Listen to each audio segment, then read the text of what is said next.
रहे न कोई काम अधूरा, रहे न कोई काम अधूरा, जब होगा सबका सपना पूरा।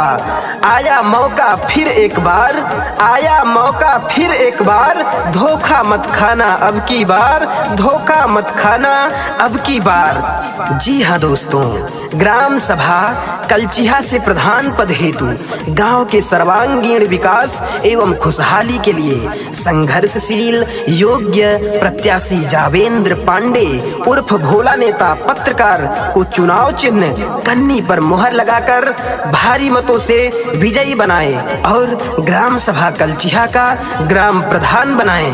मैं आपका भाई अवधि भोजपुरी गायक विकास पांडे और बड़े भैया रोनू पांडे के सहयोग से आप सभी ग्राम सभा वासियों के बीच भेज रहा हूँ एक प्यारा सा गीत। सुने और अपना आशीर्वाद जरूर दें। जावेंद्र पांडे उर्फ भोला नेता जिंदाबाद जिंदाबाद, जावेंद्र पांडे उर्फ भोला नेता जिंदाबाद जिंदाबाद, ग्राम सभा की जनता जिंदाबाद जिंदाबाद, कन्नी चुनाव चिन्ह जिंदाबाद जिंदाबाद।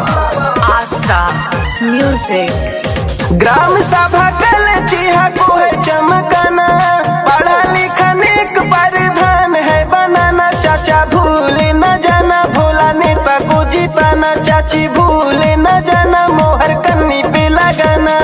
ग्राम सभा कलचिहा को है चमकाना, पढ़ा लिखा नेक परिधान है बनाना। दादा भूले न जाना जावेंद्र भैया को जिताना, दादी भूले न जाना मोहर कन्नी पे लगाना। तो जी हाँ, जावेंद्र पांडे उर्फ भोला नेता का कहना है कि यदि इस बार आप सभी चुन के लाते हैं, अपना प्रधान बनाते हैं, तो सुचेता कॉलोनी में प्राथमिक विद्यालय की स्थापना, सुचेता कॉलोनी में आंगनबाड़ी भवन का निर्माण, ग्राम पंचायत में खेल मैदान का निर्माण व खेल कूद सामग्री की उपलब्धता, मोक्ष स्थल का निर्माण, गरीबों व जरूरतमंदों को आवासीय पट्टा, गरीबी को पक्की छत, गांव व तालाबों का सुंदरीकरण, अन्ना प्रथा से निजात, सचिव व लेखपाल की ग्राम सचिवालय में साप्ताहिक मौजूदगी, पंचायत भवन का जीर्णोद्धार व वाचनालय की स्थापना। इन सब योजनाओं पर विशेष रूप से ध्यान दिया जाएगा और जल्द से जल्द इन्हें पूरा कराया जाएगा, ऐसा कहना है जावेंद्र पांडे उर्फ भोला नेता का। जावेंद्र पांडे उर्फ भोला नेता जिंदाबाद जिंदाबाद, जावेंद्र पांडे उर्फ भोला नेता जिंदाबाद जिंदाबाद, ग्राम सभा की जनता जिंदाबाद जिंदाबाद, कन्नी चुनाव चिन्ह जिंदाबाद जिंदाबाद। सबको सहारा देंगे हैं ये बेमिसाल हो, पिछड़ा गरीबों का रखेंगे ख्याल हो।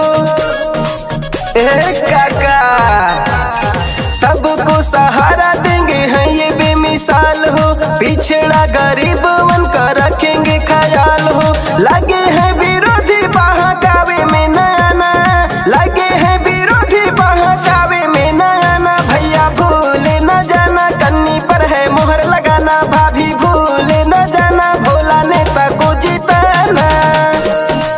और जी हाँ दोस्तों, राष्ट्रीय राजमार्ग के किनारे अवैध रूप से कब्जा वाली भूमि से कब्जा मुक्ति कराना, सार्वजनिक वैवाहिक स्थल का निर्माण कराना, पात्रों का आयुष्मान कार्ड का लाभ दिलाना, होम्योपैथिक अस्पताल का निर्माण कराना, मनरेगा श्रमिकों का श्रम विभाग में पंजीकरण कराना। तो ये सब बड़ी बड़ी योजनाओं के लिए अटल अनंत संकल्प ले लिए हैं भैया जावेंद्र पांडे। तो इस बार भैया को भारी मतों से विजयी बनाए और अपने ग्राम सभा का ग्राम प्रधान बनाए। गांव में नई नई जब योजना आई, सड़क नल कॉलोनी बनी कुछ न छुटाई।